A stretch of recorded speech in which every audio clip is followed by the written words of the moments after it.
Waktu Indonesia Tengah.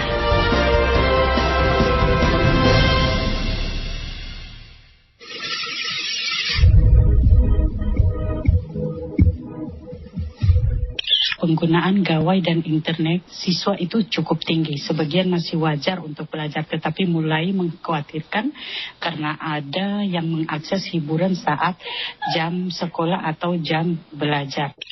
Makanya mungkin mau dibentuk tim komprehensif itu supaya memantau, mengawal itu supaya bisa betul-betul dapat terwujud ke depannya itu. Ya, jadi Laboratorium Kesehatan Provinsi Sulawesi Tengah itu adalah salah satu laboratorium milik pemerintah daerah berfungsi untuk mendukung layanan kesehatan di Provinsi Sulawesi Tengah.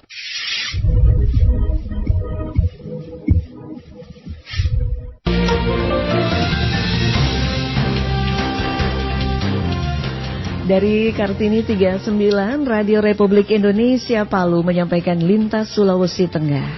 Sari berita. Penggunaan gawai pada pelajar menguat. Sekolah dan siswa sepakat pentingnya literasi digital dan pendampingan berkelanjutan. Pemerintah Provinsi Sulawesi Tengah segera membentuk tim komprehensif guna memastikan target menjadikan situs megalitik di daerah ini masuk dalam daftar warisan dunia UNESCO dapat terwujud. Inilah Lintas Sulawesi Tengah, selengkapnya Kamis 20 November 2025, dibacakan oleh Maria Imakulata.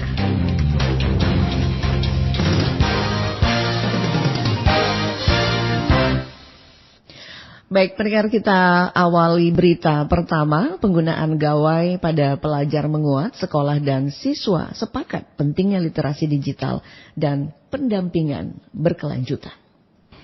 Isu keamanan anak di ruang digital kembali menjadi perhatian setelah semakin banyak pelajar bergantung pada gawai untuk belajar maupun hiburan. Kepala Sekolah SMP Negeri 1 Ampanakota Nisma Adam menegaskan bahwa kemajuan teknologi membawa ruang belajar yang lebih luas, namun juga menghadirkan resiko yang tidak dapat diabaikan. Ia menyebut penggunaan gawai di kalangan pelajar saat ini berlangsung secara intens, baik selama proses pembelajaran maupun di luar jam sekolah. Ia menambahkan bahwa literasi digital harus diberikan secara sistematis agar peserta didik mampu memahami risiko dan mengelola perilaku daring dengan baik. Menurutnya, kerjasama antara sekolah, keluarga, dan instansi terkait menjadi kunci untuk menciptakan ruang digital yang aman bagi anak. Penggunaan gawai dan internet siswa itu cukup tinggi. Sebagian masih wajar untuk belajar, tetapi mulai mengkhawatirkan karena ada yang mengakses hiburan saat jam sekolah atau jam belajar. Nah, pengawasan perlu diperkuat agar tidak mengganggu konsentrasi dan disiplin siswa sesuai yang diterapkan bersama pada saat masuk di sekolah SMP Negeri 1. Dalam tata tertib memang untuk sekarang kami mengurangi penggunaan gawai, tetapi jika ada guru yang membutuhkan, kami memberikan izin dengan catatan bahwa setelah pembelajaran itu HP-nya disimpan oleh wali kelas atau disimpan bimbingan konseling. Sementara itu, pandangan dari sisi peserta didik memberikan gambaran faktual mengenai bagaimana anak-anak menggunakan internet dalam kehidupan sehari-hari. Di tengah berbagai aturan yang diterapkan sekolah, kemampuan siswa dalam memilih dan memilah konten tetap menjadi faktor penentu keamanan mereka di ruang digital. Rizat Wikaldi, siswa kelas 5 SDN 1 Ampanakota menyampaikan bahwa penggunaan gawai pada akhirnya sangat bergantung pada tanggung jawab pribadi masing-masing anak. Hampir semuanya saya gunakan untuk main game, belajar, buka TikTok. Kadang saya lebih sering buka TikTok sih. Kadang juga saya buka Instagram, Snapchat untuk foto. Untuk saya sih pernah sih beberapa kali, dan saya habis menemukan konten begitu, langsung saya laporkan begitu akunnya karena tidak pantas. untuk TikTok. Apalagi di TikTok itu, di sosial media itu masih banyak yang anak-anak kecil. Nah, misalnya dia memberi link Roblox. Dalam game Roblox itu kan ada link yang dimana namanya itu private server untuk kita bisa join kan. Nah, kalau kita tidak punya linknya ini, nanti tulisannya itu akan Anda tidak memiliki untuk bergabung ke server ini karena dia tidak diizinkan. Tapi kalau kita memakai link, walaupun tidak diizinkan, kita akan tetap masuk kecuali dia blok akun di Roblox. Untuk konten pornografi ya saya belum pernah dapat, tapi kalau sekalipun saya dapat, langsung saya laporkan, langsung saya blokir akunnya. Untuk media sosial lebih banyak manfaatnya atau bahayanya tergantung yang memakai sih. Misalnya kita banyak mencari konten-konten yang aneh-aneh, itu akan banyak muncul di FYP. Tapi kalau untuk kita cari yang belajar, tutorial membuat miniatur, tutorial yang baik-baik, itu semuanya itu akan muncul di FYP. Jadi algoritmanya, kayaknya dia suka ini nih. Jadi FYP-nya itu terus. Untuk di sekolah itu, kalau setiap hari Selasa itu kami boleh bawa HP karena kita ada pelajaran coding AI dan kita tidak boleh main game, cuman boleh scroll TikTok sama buka quizzes untuk belajar karena tiap hari Selasa itu kita belajar pakai quizzes. Pandangan kedua narasumber tersebut menegaskan bahwa keamanan digital bukan hanya persoalan teknologi, tetapi juga soal pembinaan dan kolaborasi. Seiring meningkatnya akses internet di kalangan pelajar, sinergi antara sekolah, orang tua, dan pemerintah daerah sangat dibutuhkan untuk memastikan bahwa ruang digital dapat menjadi lingkungan yang aman, sehat, dan mendukung perkembangan anak. Rahmawati Tani melaporkan. Pendengar, banyaknya layanan hiburan yang dapat dinikmati melalui kemajuan teknologi saat ini diharapkan meningkatkan pengawasan masyarakat terhadap anaknya. Dan hal ini bukan tanpa alasan, mengingat seringkali layanan hiburan dan permainan yang dapat diakses secara online melalui gadget tersebut membuat ruang aksi kriminal. Direktur Cyber Polda Sulawesi Tengah, Kombes Polisi Taufik mengatakan saat ini anak telah terbiasa memiliki handphone, namun masyarakat belum membiasakan sikap waspada terhadap konten dan aplikasi yang digunakan oleh anak. Hal ini membuka ruang anak di bawah umur untuk mengakses aplikasi yang berdampak negatif, di antaranya judi online dan permainan yang memiliki unsur dewasa. Dikatakan pihaknya terus melakukan berbagai upaya dalam mengedukasi masyarakat agar lebih bijak dalam memanfaatkan teknologi serta melakukan pengawasan terhadap anak mengingat adanya afiliator judi online yang juga melibatkan anak di bawah umur. Pak, izin pemerintah melalui Komdigi dan disampaikan langsung oleh Presiden sudah menerbitkan peraturan Presiden. Mirisnya ini pelaku afiliator ini di bawah umur, rata-rata di bawah minimal umur 17 tahun. Ya, ini mungkin disebabkan karena mereka tidak mengetahui bahayanya judi online, termasuk enaknya menerima uang ya, karena dijanjikan oleh ada koordinatornya mereka, dijanjikan bahwa tiap minggu mereka akan diberikan 500.000 tiap minggu kalau berhasil dia mempromosikan link-link judi online.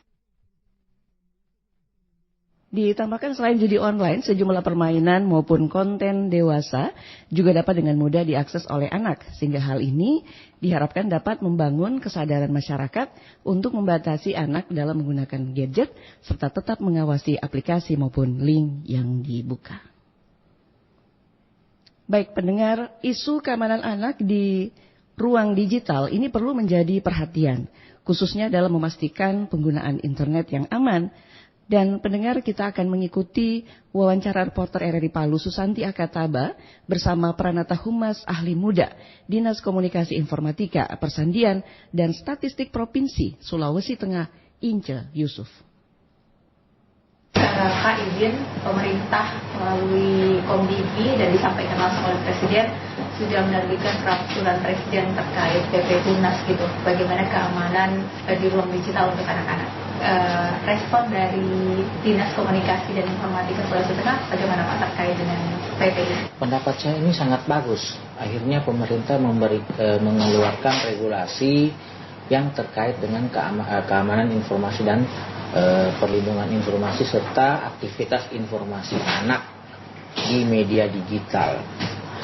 Itu artinya pemerintah memberikan proteksi, memberikan perlindungan dan juga memberikan edukasi kepada seluruh rakyat Indonesia yang mempunyai anak, yang mempunyai generasi berlanjut untuk cerdas media sosial. Artinya Bapak menilai bahwa peraturan pemerintah terkait Tunas ini, PP Tunas ini bukti kehadiran negara untuk keamanan anak-anak di ruang digital. Iya, karena memang dibutuhkan seperti itu. Kalau kita bicara masyarakat berjejaring, memang dibutuhkan sebuah regulasi, dibutuhkan sebuah rule, dibutuhkan sebuah aturan yang menjadi panduan, karena memang kita sebagai warga dunia digital itu tidak lagi terikat dengan batas-batas negara, batas-batas, kita sudah menjadi tanpa batas, karena memang informasi yang disampaikan oleh siapapun itu begitu berada di dunia digital itu sudah menjadi sebuah bola liar dan sudah tidak lagi tabu, karena memang informasi itu sangat dibutuhkan. Intinya adalah sekarang bagaimana anak itu memposisikan dirinya di media digital, itu cerdas untuk bermedia digital. Kemudian Pak, kalau dari pengamatan atau mungkin studi lapang yang dilakukan oleh Kominfo Provinsi Sulawesi Tengah, apakah ada informasi juga yang dihimpun oleh Kominfo Sulawesi Tengah bahwa rata-rata kenakalan remaja di Sulteng atau kenakalan anak atau anak terlibat kriminal ada kaitannya dengan itu? Itu tidak bisa dinafikan lagi, karena memang di pantauan kita juga masih banyak anak-anak yang belum daya literasi digital itu masih sangat rendah, masih menganggap media sosial menjadi sebuah lifestyle untuk menampilkan siapa sih saya gitu. Beberapa aplikasi itu ya mereka menampilkan diri mereka sendiri, tapi mereka dengan cara yang salah. Mungkin Pak, harapannya ke depan tentu peraturan pemerintah tentang Tunas ini tidak akan maksimal kalau tidak ada kolaborasi antara orang tua, kemudian Kominfo, baik itu Kominfo provinsi maupun kabupaten kota Pak yang ada di Sulawesi Tengah. Harapannya seperti apa Pak? Karena ini sudah bulan Maret diterbitkan, bagaimana mensosialisasikan ini supaya sampai ke masyarakat bahwa ada keamanan melalui regulasi yang sudah diterbitkan oleh Presiden. Ya, salah satunya dengan kegiatan ini kita sudah ada liputan. Terus juga memang menjadi sebuah harapan kita untuk mensosialisasikan itu dalam berbagai macam kegiatan. Mungkin pelibatan dinas pendidikan, pemberdayaan perempuan dan perlindungan anak, kegiatan sosialisasi, konten lagi, podcast atau apa dan lain sebagainya dalam mendukung capaian atau tujuan daripada bagaimana menciptakan anak yang cerdas media sosial dan sesuai dengan koridor yang sudah diatur oleh PP Tunas tersebut.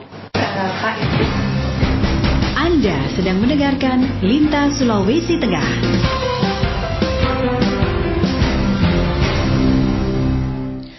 Pendengar, pemerintah Provinsi Sulawesi Tengah segera membentuk tim komprehensif guna memastikan target menjadikan situs megalitik di daerah ini masuk dalam daftar warisan dunia UNESCO dapat terwujud.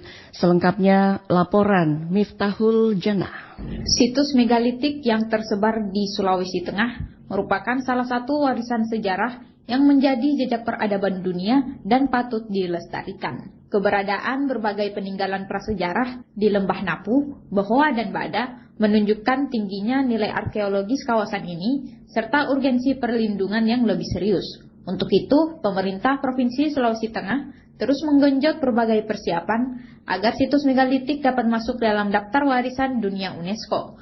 Kepala Museum Sulawesi Tengah, RIM kepada RRI mengungkapkan, situs megalitik telah berada dalam daftar tentatif warisan dunia dan pemerintah daerah segera membentuk tim komprehensif untuk menindaklanjuti pengelolaan, perlindungan, dan pemenuhan dokumen yang dibutuhkan menuju penetapan UNESCO. Makanya mungkin mau dibentuk tim komprehensif itu supaya memantau, mengawal itu supaya bisa betul-betul dapat terwujud ke depannya itu menjadi warisan budaya dunia. Karena harapan kita begitu. Lebih lanjut, RIM menekankan pentingnya kolaborasi lintas sektor untuk memperkuat kesiapan daerah.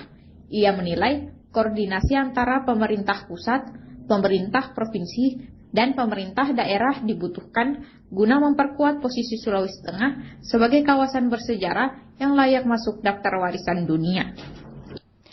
Pendengar, Laboratorium Kesehatan Sulawesi Tengah mendorong akses pemeriksaan gratis dan layanan penunjang kesehatan. Selengkapnya laporan Ihsan Setiadi. Laboratorium Kesehatan Provinsi Sulawesi Tengah terus memperkuat perannya sebagai unit layanan penunjang kesehatan milik pemerintah daerah. Keberadaan laboratorium ini berfungsi mendukung berbagai kebutuhan pemeriksaan medis dan lingkungan di seluruh wilayah Sulawesi Tengah. Kepala UPT Laboratorium Kesehatan Provinsi Sulawesi Tengah, Dr. Rizka, memaparkan kepada RRI bahwa laboratorium saat ini melayani berbagai pemeriksaan, mulai dari hematologi, serologi, biologi molekuler hingga pemeriksaan lingkungan. Sementara itu, program cek kesehatan gratis yang tengah digiatkan diakui masih membutuhkan dukungan lebih luas karena antusiasme warga yang belum terlalu tinggi. Ya, jadi Laboratorium Kesehatan Provinsi Sulawesi Tengah itu adalah salah satu laboratorium milik pemerintah daerah berfungsi untuk mendukung layanan kesehatan di Provinsi Sulawesi Tengah. Di antaranya adalah menyiapkan layanan penunjang untuk melakukan pemeriksaan laboratorium. Yang kami bisa lakukan adalah pemeriksaan laboratorium kesehatan hematologi, kemudian serologi, biologi molekuler, dan juga pemeriksaan lingkungan. Ya, jadi cek kesehatan gratis itu adalah program unggulan Kementerian Kesehatan yang di-launching per Januari 2025, di mana itu ada dibagi 3, pemeriksaan kesehatan gratis ulang tahun, pemeriksaan kesehatan gratis anak sekolah, dan pemeriksaan khusus. Masyarakat perlu banyak diedukasi ketika kita ini turun, sudah datang nih turun, sudah beritahu pemeriksaannya gratis. Misal kayak kami ke OPD, itu kita targetan misal 7.000 orang. Nah, yang baru pemeriksaan itu baru sekitar 4.000-an. Nah, yang kita khawatirkan mereka itu takut untuk melakukan pemeriksaan karena takut dengan hasilnya. Rizka menambahkan dengan peningkatan partisipasi masyarakat, harapannya agar screening kesehatan dapat berjalan optimal dan deteksi dini berbagai penyakit bisa dilakukan lebih cepat. Melalui upaya ini juga kualitas kesehatan masyarakat Sulawesi Tengah dapat semakin meningkat dan layanan laboratorium dapat memberi manfaat yang lebih luas. Memaksimalkan pelayanan, Wakil Gubernur Sulawesi Tengah meluncing layanan Samsat Digital yang ditandai dengan screen jari oleh pembina Samsat. Berikut laporan Nita Surbakti. Beri kemudahan bagi masyarakat dalam membayar pajak kendaraan bermotor, berbagai inovasi terus dilakukan tim pembina Samsat, diantaranya dengan membuka layanan berbasis digital, di mana Sulawesi Tengah menjadi daerah kedua di Indonesia yang menerapkan Samsat Digital. Wakil Gubernur Sulawesi Tengah Dr. Eni Alamajido mengatakan, dengan diresmikannya Samsat Digital, ke depan dirinya berharap antusias dan kesadaran masyarakat dalam membayar pajak dapat semakin meningkat, yang pada akhirnya berdampak pada pendapatan daerah. Menurutnya, Samsat Digital juga menjadi wujud pelayanan Samsat yang bersih dan cepat, di mana masyarakat diberi kemudahan dalam membayar pajak kendaraan bermotor. Alhamdulillah pada hari ini kita menyaksikan bersama launching Samsat Digital Sulawesi Tengah, sebuah inovasi yang lahir dari kebutuhan masyarakat akan pelayanan publik yang lebih cepat, transparan, dan mudah diakses. Tadi Pak Kakanwil menyampaikan bahwa Kakanwil Jasara Harja ini lebih cepat daripada Jawa Barat. Jadi luar biasa. Kalau Jawa Barat masih berapa menit, kalau di sini 3 menit STNK-nya langsung dicetak. Sementara itu, Kapolda Sulawesi Tengah Irjen Polisi Endi Sutendi dalam sambutan tertulisnya yang dibacakan Wadir Lantas AKBP Hasanuddin mengatakan, keberadaan Samsat Digital saat ini dapat semakin memangkas waktu dalam pengurusan dan pembayaran pajak kendaraan bermotor. Meski demikian, Kapolda tetap mengingatkan semua pihak, khususnya jajarannya, untuk tidak melakukan pelanggaran, namun dapat meningkatkan pelayanan kepada masyarakat. Sebagai penekanan, melaksanakan pelayanan kepada masyarakat, khususnya di Samsat Digital Sulawesi Tengah, jangan arogan kepada masyarakat. Karena kita bekerja untuk masyarakat, jangan ada perilaku yang dapat menyakiti hati masyarakat. Laksanakan tugas pelayanan secara profesional dan proporsional dengan melaksanakan keikhlasan serta kaidah taat hukum, taat prosedur, dan taat etika. Tingkatkan kematangan dan kewaspadaan emosi dalam setiap perbuatan dan tindakan, terutama pada saat melayani masyarakat, sehingga memberikan manfaat dan dapat bertanggung jawab. Launching Samsat Digital dilaksanakan di kantor wilayah Jasara Harja, Sulawesi Tengah kemarin. Layanan Samsat Digital resmi digunakan dengan ditandai screen jari oleh pembina Samsat, yakni Wakil Gubernur Sulawesi Tengah, Dirlantas Polda Sulawesi Tengah, dan Kepala Kanwil Jasara Harja Sulawesi Tengah. Usai launching, petugas juga melakukan demonstrasi proses pembayaran pajak melalui Samsat Digital. Pendengar, Dirjen Bimas Hindu Kementerian Agama Republik Indonesia menunjuk pemerintah Provinsi Sulawesi Tengah menjadi tuan rumah pelaksanaan Utsawa Dharma Gita tingkat nasional 2027. Berikut laporan Iketut Wiranata.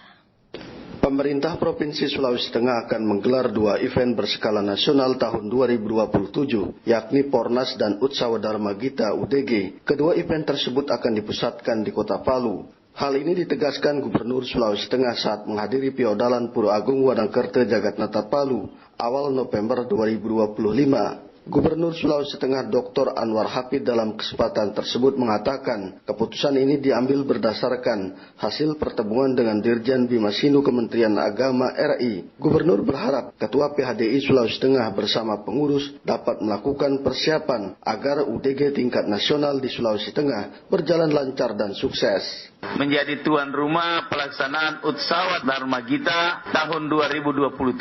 Ini waktu kita masih ada 1 tahun persiapan. PHDI jangan komiu bikin malu Sulawesi Tengah ya. Ini harus kita persiapkan sebaik-baiknya. Senada hal itu, Dirjen Bimas Hindu Kementerian Agama Republik Indonesia, Profesor Inengah Dwiju memberikan apresiasi kepada pemerintah Sulawesi Tengah atas kesediaannya menjadi tuan rumah Utsawa Dharma Gita tingkat nasional tahun 2027. Astungkare, alhamdulillah, beliau berkenan siap menjadi tuan rumah Utsawa Dharma Gita tingkat nasional 2027. Dirjen Bimas Hindu Kementerian Agama Republik Indonesia, Profesor Inengah Dwiju mengharapkan kepada seluruh umat Hindu di Sulawesi Tengah dapat mendukung program gubernur agar pelaksanaan UDG tingkat nasional di wilayah ini berjalan sukses.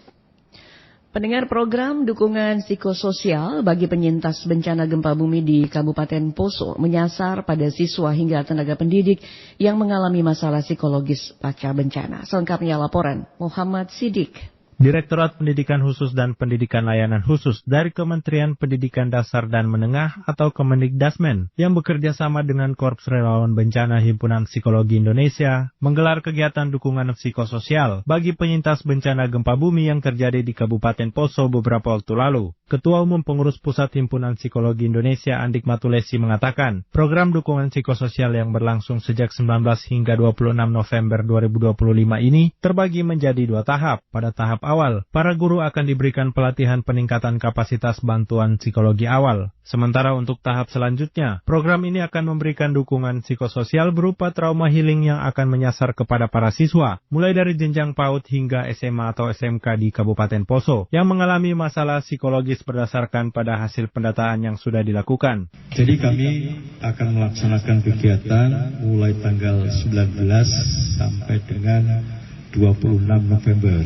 Khusus 19 sampai 21 itu dilaksanakan untuk guru, terutama bagaimana memberikan pembelajaran mereka terkait dengan psychological first aid atau bantuan psikologis awal.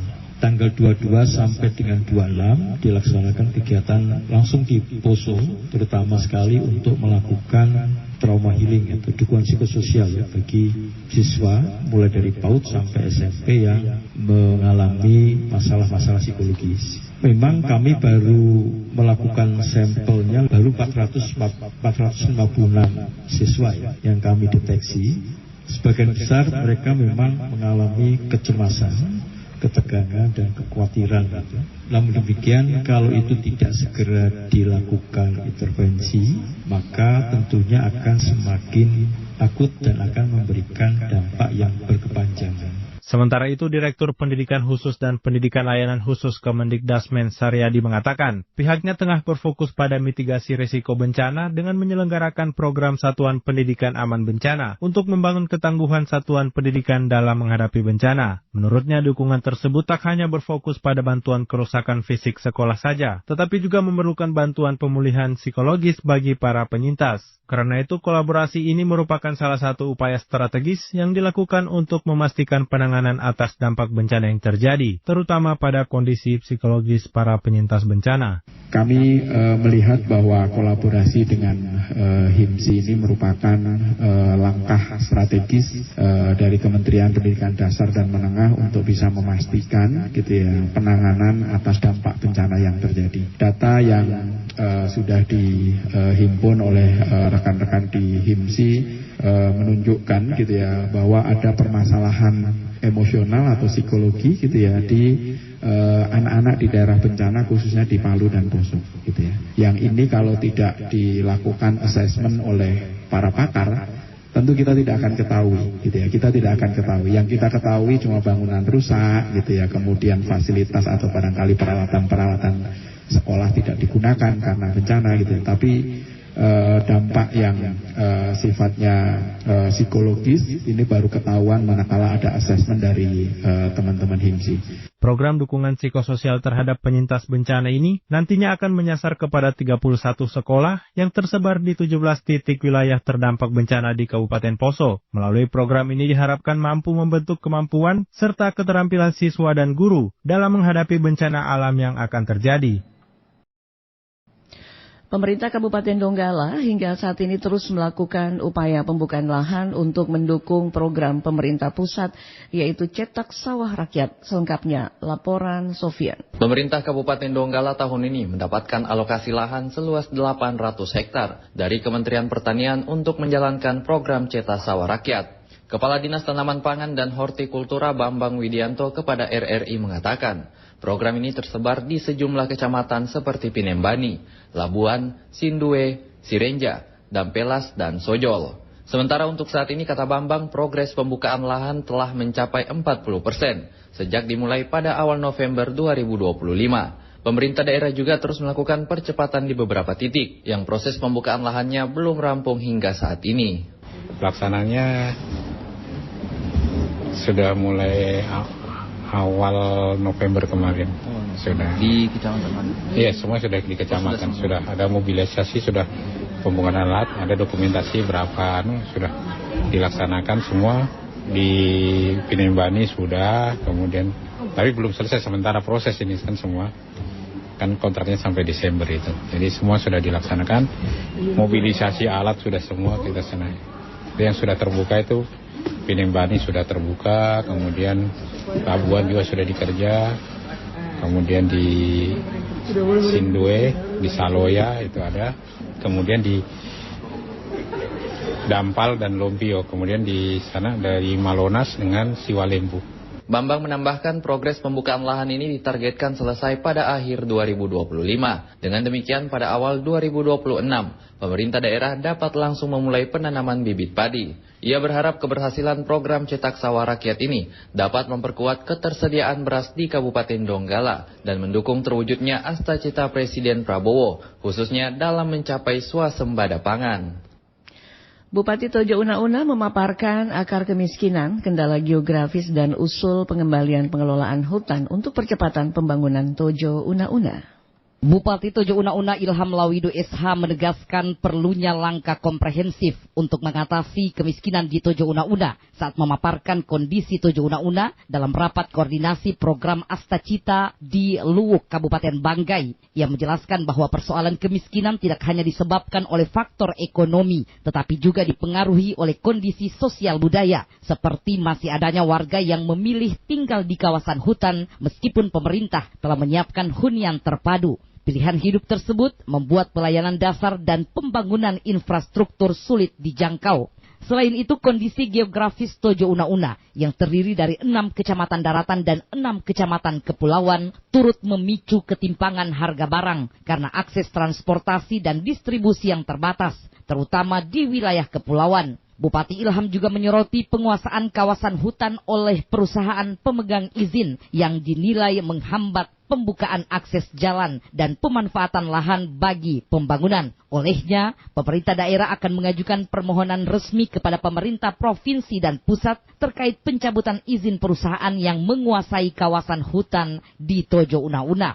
masalah kemiskinan di Kabupaten Tojo Una-Una, Pak Gubernur. Akibatnya yang pertama, di Kabupaten Tojo Una-Una itu masih ada masyarakat yang tinggal di hutan. Kami sudah siapkan rumah, kami sudah siapkan tanah untuk kami ajak untuk bergabung untuk menjadi satu desa, tetapi karena adat istiadat mereka, sehingga mereka tidak mau menempati rumah dan tanah yang kami siapkan, mereka tetap memilih tinggal di hutan di pegunungan-pegunungan. Sehingga itu yang menjadi salah satu kenapa sampai kemiskinan kami besar. Kami sudah membuat perda atau tawana masyarakat kat, sehingga mereka itu terlepas. Mereka berdiri sendiri, tapi sampai hari ini belum bisa terlaksana. Begitu juga daerah kami ada 12 kecamatan, yang 6 kecamatannya ada di kepulauan. Sehingga ketimpangan harga itu sudah pasti. Misalnya harga gas di kabupaten 30.000, ya di pulau itu 40, 50 sampai 60.000. Harga minyak, BBM begitu juga. Sehingga ya ketimpangan itulah. Tapi kami yakin dan percaya kalau infrastruktur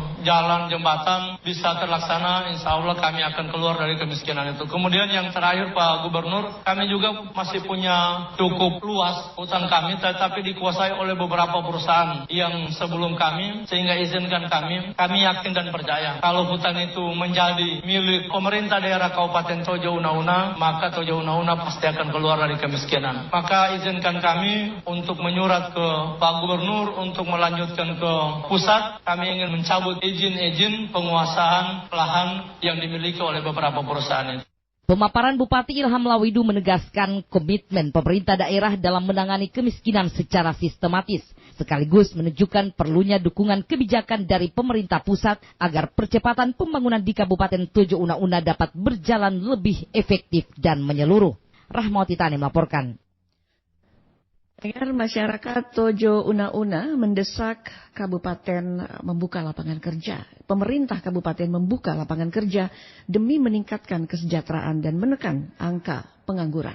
Keinginan masyarakat akan lapangan kerja merupakan hal fundamental untuk meningkatkan kesejahteraan dan menekan angka pengangguran. Baik pemerintah maupun masyarakat sipil memiliki peran penting dalam menciptakan kesempatan kerja yang lebih luas untuk kesejahteraan masyarakat. Menurut salah seorang warga Touna, Dinar Adam, meski masyarakat Tojo Una-Una sebagian besar petani, namun tetap perlu ditunjang dengan pendapatan dari sumber lain lewat pemberian lapangan kerja, agar tidak ada lagi masyarakat Touna yang harus meninggalkan kampung halamannya ke daerah lain. Apalagi dengan sistem ekonomi ini, aduh kasihan kita pe anak-anak banyak pergi mencari di luar, seperti di Morowali, Kalimantan. Orang mau kebun, kasihan sudah kebun langsung dipanen. Setelah kasihan orang ada sampingan harus kebun, ada juga orang kerja. Ini kita lapangan kerja sama sekali tidak ada di Ampar, kasihan. Menurut Dinar Adam, pemerintah memiliki tanggung jawab besar dalam menciptakan iklim ekonomi yang kondusif bagi penciptaan lapangan kerja. Pemerintah daerah juga memiliki peran penting dan berkewajiban untuk berkolaborasi dengan pemerintah pusat dan pihak swasta dalam mengatasi keterbatasan lapangan kerja. Upaya ini dilakukan melalui berbagai kebijakan dan program yang dirancang untuk mendorong pertumbuhan ekonomi lokal untuk kesejahteraan masyarakat.